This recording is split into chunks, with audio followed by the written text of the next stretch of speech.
தொல்காப்பியன் திருமாவளவன் கட்டுத்தான். இந்த வணிகரணியை 10 ஆண்டுகள் கழித்து அண்ணன் ஒரு வணிகரணியை உருவாக்குறாரு. அது உருவானவங்களா இப்ப இல்ல. ஆனா வணிகரணி வலுப்பெறுகிறது.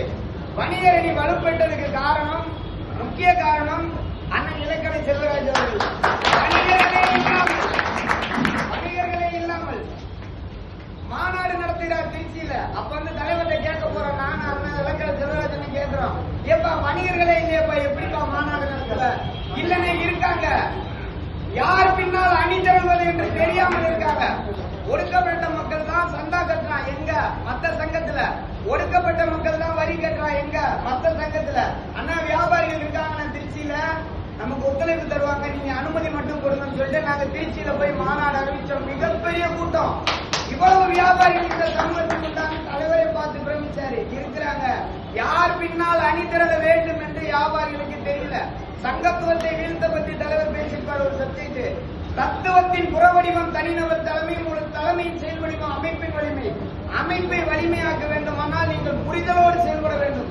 வணிகர்களுக்கு நாம் என்ன ஒத்துழைப்பு தர வேண்டும்? நாம் வந்து நிதி கேட்கிறோம். இன்னைக்கு நிறைய பேர் ஏன் தெரியுமா வரல? இவங்க போனா நிதி கேட்பாங்க. நிதி கேட்டு 2வது தடவை அண்ணா செல்லத்துறை அண்ணா நிதியே கேட்கல. முதல் தடவை கேட்டா, 2வது தடவை கேட்கல. முதல் தோழர்கள் ஒருங்கிணைஞ்சா போது நாங்க எல்லாம் நினைச்சுக்கிட்டது நிதி கேட்பாரு அப்படின்னா வரல. நாம கட்டமைப்பு உருவாக்கணும். சென்னீர் சேகர் என்ன சொன்னாருன்னா, கட்சிக்கும் வணிகரணிக்கும் முரண்பாடு இருக்கு. நல்லா புரிஞ்சுங்க சேகர். அரசியல் களம், அரசியல் களத்தில் வணிகர் சங்கம் கட்டமைப்பது மிகப்பெரிய சவால். நீ முதல் உன்னை ஆளுமையாக உருவாக்கு, உன்னை தவிர்க்க முடியாத சக்தியாக உருவாக்கு. உன்னை யாரும் தீண்ட மாட்டான். உன் பின்னாடி அணிதல்ன்றது தவிர்க்கவே முடியாது. இதான உண்மை. அதுதான் உண்மை. நம்மளை அடையாளப்படுத்திக்கணும், நாம நம்மளை விளம்பரப்படுத்திக்கணும், நாம நம்மளை ஆளுமையாக்கிக்கணும். அப்பதான் நீ அணிதிரட்ட முடியும். அதை நீங்க உணரணும். வணிகர் சங்கம் எனக்கு தெரிஞ்சு இந்த அரசியல் கட்சியிலேயே மாநாடு நடத்துகின்ற வணிகர் சங்கம் எந்த அரசியல் கட்சியிலும் கிடையாது. வருங்கால முதல்வர் எழுச்சி தமிழர் பின்னால் தான் மாநாடு நடத்துகின்ற வணிகர் சங்கம் இருக்கு. ஒத்துக்கிறோமா இல்லையா? இந்த வணிகர் சங்கத்தை பொருளாதார முக்கிய வணிகர் சங்கமா நம்ம மாத்தணும்னா அடுத்த முதல்வர் எழுச்சி தமிழர் தான். அதுல எந்த மாற்று கருத்தும் கிடையாது. ஏன்னா நம்ம வணிகர்கள் ஒருத்தரால ஒரே ஒரு தலைவரால 1 கோடி சிறுத்தைகளை உருவாக்க முடியுமானால் 1 கோடி சிறுத்தையும் களம் கண்டால் என்ன ஆகும்? அப்படி அதுல ஒரு கவிதை சொல்லியிருந்தேன். எவ்வளவு நேரமானாலும் ஊர் தெரு வழியாகவே பள்ளிக்கு போ, எவ்வளவு கடினமானாலும் பூட்ஸ்கால் அணிந்தே பள்ளிக்கு போ. ஏன் தெரியுமா? அங்கதான் உங்க அப்பனையும் தாத்தனையும் சட்டை போட்டதுக்கும் செருப்பு போட்டதுக்கும் கட்டி வச்சு அடிச்சான். உண்மையா இல்லையா? அந்த சமூகத்துல இருந்து நான் இன்னைக்கு வணிகனா நிக்கிறேன்னா ஒற்றை மனிதனின் உழைப்பு எழுச்சி தமிழர் மட்டும்தான். இன்னைக்கு நான் வணிகன், நான் ஒரு சங்கத்துல இருக்கேன், எனக்கு ஒரு தலைமை இருக்கு, எனக்கு ஒரு ஆளுமை இருக்கு, எனக்கு கருத்தியல் இருக்கு நிக்கிறேன்னா அது மக்கள் முதல்வர் எழுச்சி தமிழரால் தான். இதை வளர்த்தெடுத்தோம்னா நாம் அனைவரும் புரிதலோடு இருக்கணும். நிறைய தெரிஞ்ச மாவட்ட அமைப்பாளர் பொறுப்பு என்பது மாவட்ட செயலாளருக்கு இணையானது. நீங்கள் புரிந்து கொள்ள வேண்டும். மாவட்ட அமைப்பாளர் ஏதோ துணைநிலை அமைப்புல நம்ம மாவட்ட அமைப்பாளர் நினைச்சுக்காதீங்க. உங்களுக்கு பின்னால் தமிழகம் முழுக்க அணி திரளக்கூடிய ஒரு பெரிய கூட்டம் இருக்கு. அப்படிதான் நாங்க கட்டமைக்கிறோம். நீ மாவட்ட செயலாளருக்கு இணையானவர் அப்படின்னு உணரும் போதுதான் இங்க ஓடி வந்து உட்காருவார். இங்க ஓடி வந்து உட்காருவார். தத்துவம் தான் நம்மளை வழி நடத்துது. தத்துவம் தான் தலைமை, தலைமை தான் அமைப்பு, அமைப்பு தான் போராட்டம், போராட்டம் தான் ஆளுமை, ஆளுமை தான் அதிகாரம். அதிகாரத்துக்காக நம்ம தலைவர் 24 மணி நேரம் அலைஞ்சுக்கிட்டு இருக்காரு. இந்த மக்களை எப்படியாவது ஒடுக்கப்பட்ட மக்களை அமைப்பாக்க வேண்டும் அலைகிறாரு. அதுக்கு நாம் ஒத்துழைப்பு தரணும்னா நாம கட்சியோட கொள்கைகளையும் கோட்பாடுகளையும் வணிகரணியோட கருத்துக்களையும் கொண்டு போய் பொதுமக்கள்கிட்ட சேர்க்கணும். பொதுமக்கள்கிட்ட சேர்க்கணும்னா நாம முதல் தலைவனா மாறணும். அதனால என் கட்சியில யாருமே இல்ல, தொண்டர்கள் இல்ல, என்ன யாருமா இருக்காங்க, தலைவர்களா தான் இருக்காங்க. அப்ப தலைவர்கள் அழைக்கும் போது ஓடி வரணுமா இல்லையா? முரண்பாடுகள் இருக்கலாம், பகை முரண், நட்பு முரண், நிறைய விஷயம் சொல்லியிருக்காரு தலைவர். ஆனா என்ன இருந்தாலும் தலைவர் அழைச்சிட்டாரு, நாங்க ஒவ்வொருவரும் ஓடி வந்து உட்காரணுமா இல்லையா? ஏன் உட்கார்ல? ஏன் நிறைய மாவட்ட அமைப்பாளர் வரலைன்னா இன்னும் நாம கட்சியை அவங்ககிட்ட கொண்டு போய் சேர்க்கல. அவங்ககிட்ட கொண்டு போய் சேர்க்கல. அரசியல் புரிதல் எல்லாருக்கும் இருக்கணும். நீங்க ஒண்ணு புரிஞ்சுக்கோங்க. தம்பி எனக்கு தெரிஞ்சு டிஜிட்டல் மார்க்கெட்டிங் பத்தி பேசினாரு, ஆன்லைன் மார்க்கெட்டிங் பத்தி பேசினாரு. இதை கொண்டு போய் 100 இளைஞர்கள் சேர்க்கிறதுக்கு இன்னைக்கு ஒரு தம்பி வந்திருக்காரு. உண்மையிலே அவரை நாம எல்லாருமே வியாபாரத்துல ஒண்ணுமே இல்லைங்க. 3 செக்டர் தான். ஒன்னு ப்ரொடக்ஷன், 2வது சர்வீஸ், 3வது ட்ரேடிங். இதை தவிர வேற ஒண்ணுமே இல்லை வியாபாரத்துல, ஒண்ணுமே கிடையாது.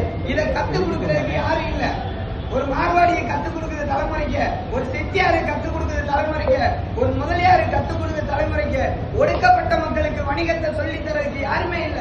ஆனா நாம ஒரு கருத்தியல் பின்னாடி உட்கார்ந்துட்டோம். இனிமேல் நமக்கு தொழிலையும் வியாபாரத்தையும் சொல்லித்தர தம்பி போன்ற இளைஞர்கள் வந்துட்டாங்க.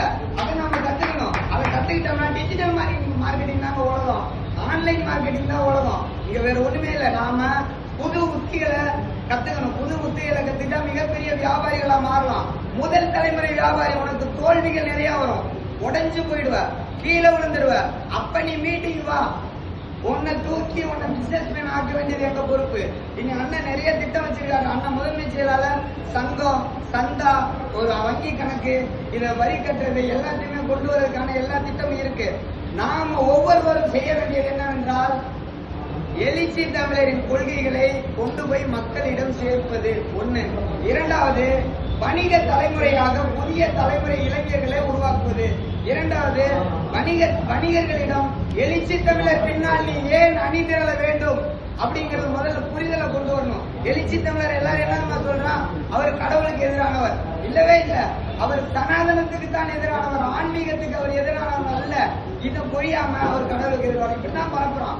சோசியல் மீடியா, டிஜிட்டல் மார்க்கெட்டிங் நிறைய தவறான கருத்துக்களை பரப்புறான். நான் திரும்ப சொல்றேன், இன்னைக்கு 30 ஆண்டுகள் கழித்து அன்னைக்கு வெளி மாவட்டத்துல இன்னார் வியாபாரம் பண்ண, இன்னார்தான் என்ன வியாபாரம் பண்ணோம், இன்னார்தான் என்ன வியாபாரம் பண்ணணும், இவன் தலைவ தொழில் தான் பண்ணணும், இவன் முடி தொடுத்த தொழில் தான் பண்ணணும், இவன் மலை அல்லதான் பண்ணணும்னு சொல்லியிருந்தான். இன்னைக்கு அப்படி இல்ல.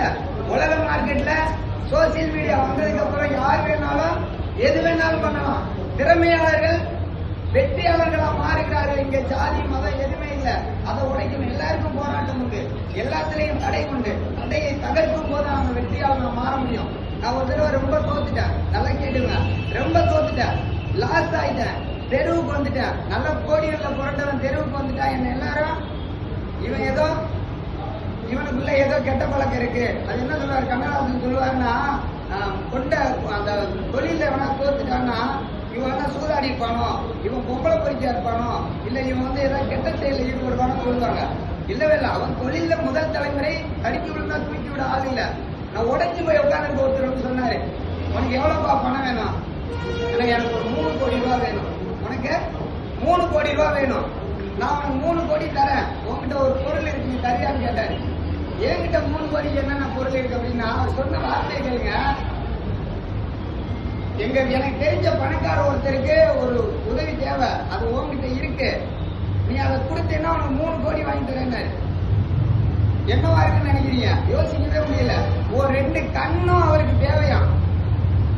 நான் உட்கார்ந்து இருக்கேன், அழுதுகிட்டு இருக்கேன், செத்துலான் இருக்கேன், என்னடா வாழன்னு இருக்கேன். அவர் கேட்டது, நான் 3 கோடி வாங்கி தரேன், உன் கண்ணு 2 எனக்கு கொடுத்துறியான்னு கேட்டாரு. கொடுப்போமா? எத்தனை கோடி கொடுத்தாலும் கொடுக்க முடியாது. ஏன்னு சொல்ல வர்றாரு அப்படின்னா, தம்பி நீ உருவாக்குனதுல நீ தோத்து போன, திரும்பி உருவாக்கு. நீ விலை மதிக்க முடியாதவன், நீ இருக்க இல்லை, ஏன் கவலைப்படுற?